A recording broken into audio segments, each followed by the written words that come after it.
Bumper સ્ટોકમાં હું આજે તમારા માટે લઈને આવ્યો છું. તેનું નામ છે ટોરન્ટ પાવર. ટોરન્ટ પાવર એટલા માટે પસંદ કર્યો છે મેં કારણ કે આપણી જે ઇન્ફ્રાસ્ટ્રક્ચરની થીમ છે, કન્ઝમ્પશન EDRI થીમ છે, તેમાં એનર્જી એટલે કે પાવર. હવે તમે મંથલી ચાર્ટ જુઓ છો જેમાં એક સરસ બેઝ બનતો જોવા મળી રહ્યો છે અને એ બેઝ અત્યારે સોફાર પ્રોટેક્ટ કર્યો છે. નો ડાઉટ આ મહિનાની શરૂઆત હજી સારી નથી કરી, પણ એટલા માટે જ આપણે અહીંયાથી એન્ટ્રી લઈ લેવી છે.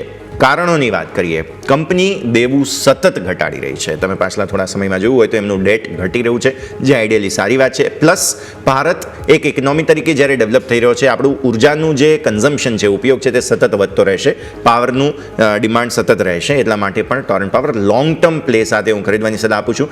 ટાર્ગેટ્સ તમે જોઈ લો સ્ક્રીન પર, 2034 જે ઓલરેડી 52 વીક હાઈ છે તે, અને ત્યારબાદ લોંગ ટર્મ માટે હું 2500 સુધીના પણ ટાર્ગેટ્સ જોઈ રહ્યો છું. બહુ સરસ પરફોર્મન્સ બતાવી શકે છે આવનારા દિવસોમાં. જેમ ભારતનો ગ્રોથ થશે તેમ આ સ્ટોકનો પણ ગ્રોથ થઈ શકે છે. 1258 જે બ્લેક લાઇન તમે ચાર્ટ પર જોયેલી હતી તેને આપણે સ્ટોપ લોસ તરીકે ધ્યાન પર રાખવાનું રહેશે.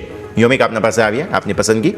જી બિલકુલ, આજે મારા તરફથી રહેશે એ છે સેલ એટલે કે steel authority of India limited. અહીંયા આપણે જોઈએ તો શા માટે હું ખરીદી માટેથી પ્રિફર કરી રહી છું. સૌથી પહેલાં આપણે ડેઇલી ચાર્ટ તમે નજર કરો, રાઈટ. આ કેન્ડલસ્ટિક ચાર્ટ છે, ત્યાં તમે જોશો તો ઓલમોસ્ટ રાઉન્ડ બોટમ ફોર્મેશન તમને બનતું જોવા મળી રહ્યું છે. અને રાઉન્ડ બોટમ ફોર્મેશન તમારું ક્યાં કમ્પ્લીટ થશે કે જ્યાં તમારો ગેપ છે સ્ટોકમાં, અને ગેપ તમારો 145 ઉપર તમને જોવા મળ્યું છે. એટલે ચાન્સીસ છે કે આ જે તેજી રાઉન્ડ બોટમ છે એ તમને અહીંથી કમ્પ્લીટ થતી જોવા મળશે અને જે ગેપ છે એ પૂરો થતો જોવા મળશે. હવે બીજો નેક્સ્ટ ચાર્ટ નજર કરો તમને અહીંયાથી, એ છે તમારા હેકિન એસી ચાર્ટ. હેકિન એસી ચાર્ટમાં પણ આપણને ગઈકાલે તેજીનું સેટઅપ બન્યું છે, એટલે કે બાય સિગ્નલ અહીંયાથી ઓલરેડી આપણને મળી ગયું છે. એટલે ચાન્સીસ આપણને પૂરેપૂરા જોવા મળી શકે છે કે આપણને 145નો ટાર્ગેટ છે એ આપણને આવતો જોવા મળી શકે છે. હવે સ્ટોપ લોસ અહીંયાથી તમારે કયો રાખવાનો રહેશે, તો સ્ટોપ લોસ તરીકે તમારે અહીંયાથી 130 રૂપિયા રાખવાનો રહેશે. એટલે કે તમે જો ગઈકાલનું તમે ક્લોઝિંગ પણ જોશો તો તમને 136 રૂપિયા આજુબાજુ કંઈક જોવા મળી રહ્યું છે. એટલે 6 રૂપિયા સ્ટોપ લોસ છે, પરંતુ ઉપર અપસાઇડ આપણને 910 રૂપિયા સુધી જોવા મળી શકે છે. એટલે steel authority of India limited cell આજના દિવસો ફોકસ પર રાખીશું.